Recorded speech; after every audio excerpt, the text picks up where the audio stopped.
Qatar రాజు Sheikh Tamim bin Hamad Al థానీతో మాట్లాడారు ప్రధానమంత్రి నరేంద్ర మోదీ. ఖతార్లోని రస్ లఫాన్ ఇండస్ట్రియల్ సిటీలో ఉన్న ఎల్ఎన్జీ ఫెసిలిటీలో జరిగిన ప్రమాదంలో 12 మంది భారతీయులు ప్రాణాలు కోల్పోయారు.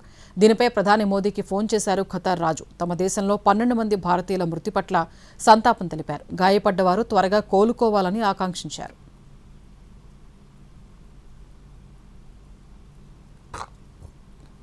ఖతార్లో జరిగిన భారీ పేలుడు 12 మంది భారతీయుల కుటుంబాల్లో విషాదం నింపింది.